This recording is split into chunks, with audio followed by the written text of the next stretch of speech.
Hi everybody, it's Bobby here. I just want to give you a little bit of feedback here. We're done with week 1 of our really quick course of 8 weeks. So I just graded your discussion boards and also your journals for this week. So there was 2 discussion boards and 1 journal that was due last night at midnight. So just a little bit of feedback here on your discussion boards.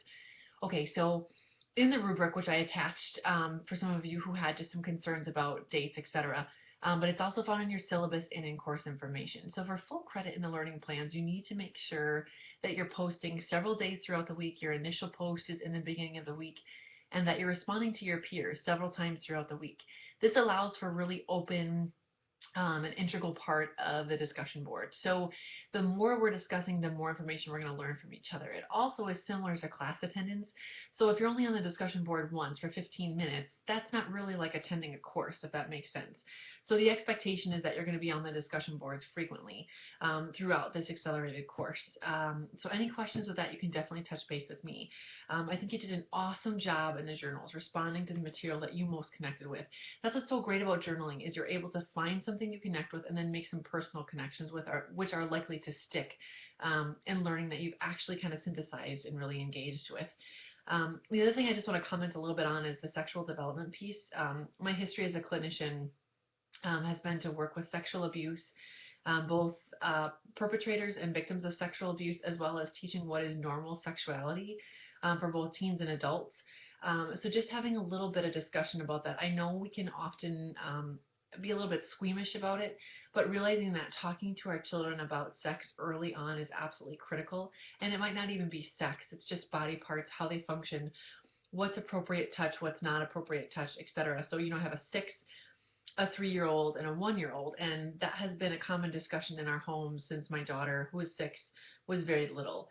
And so now that she's 6, she's starting to see a little bit more in terms of what's appropriate contact between her and her brothers. So she no longer takes baths with them. She takes showers because she can't be, she's old enough where is expecting that modesty on her own. And we have discussions with her, you have to get dressed in your room, now things like that, talking to her about her body parts and what are her parts and those sorts of things, and just teaching her boundaries, teaching her when it's appropriate for a doctor to touch her, etc. So again, it's just things like, the doctor can examine you, but mom and dad have to be in the room. And so things like that, just teaching our kids from early on, and then letting her kind of take the question. So we haven't even really had the discussion on how babies are made because she hasn't asked yet. And so when she asks, we'll talk about it, and we'll answer the questions that she asks us. But it's also remembering the maturity of your kids and what they're able to handle. So I just want to encourage you guys. I know it can be a really tough discussion to have, but to have the discussion and to make sure that it's open and honest. And I know some people were taken back by the video, but just remembering it's a tool. You don't have to use it, but it's a tool to say babies aren't made by holding hands. This is exactly how babies are made. And knowledge is power for our children. With the influx of technology, kids are seeing pornography at earlier ages, 8, 9, and 10.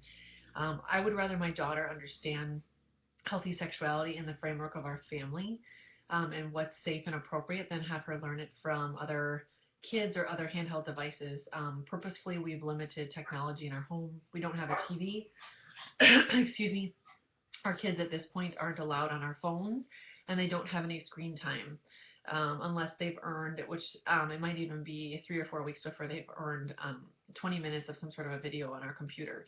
I understand I'm not going to have that control forever, but when I do have that control, that's something I want to put in, is really monitoring and limiting what my children see at an early age, because they are not old enough or mature enough to handle the influx of material that's being thrown at them in terms of sexuality, visual images, etc. And so I try really hard when I can to limit those things and have discussions about them. Same thing with when we're in the grocery aisle and we're browsing through magazines, having the discussions with my sons and with my daughter about what is modest and appropriate dress and how can we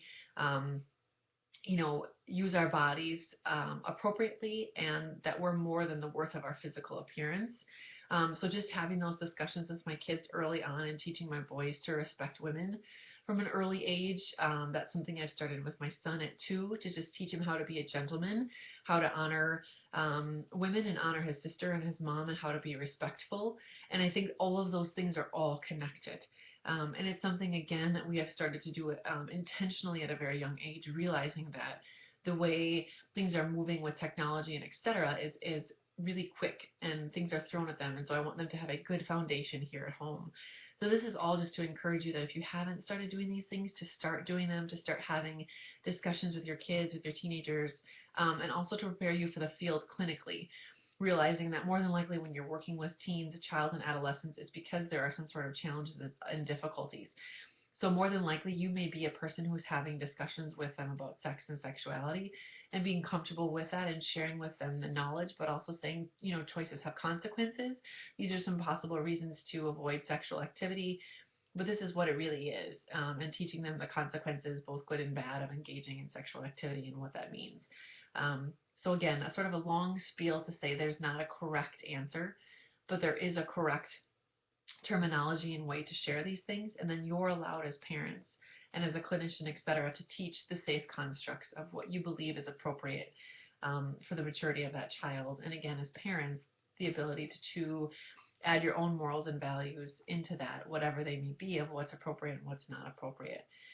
So I hope that helps a little bit, kind of give a little bit more of a framework. If anybody is struggling with this particular topic, again, as a clinician, this is something I've spent many years working with, and in fact, written coursework that's taught at NTC, Sexual Abuse and the Helping Professional. That's a course that I wrote that just gears towards understanding sexuality and sexual abuse, as well as some other universities I've taught training in that particular area, as well as been a clinician and responding to those things. So I'm more than happy to talk to anybody if it's something they're struggling with. So anyways, long announcement, but just wanting to encourage you guys. We're a week in. You're doing an outstanding job, and I can't wait to see where this goes. So have a wonderful week, everybody.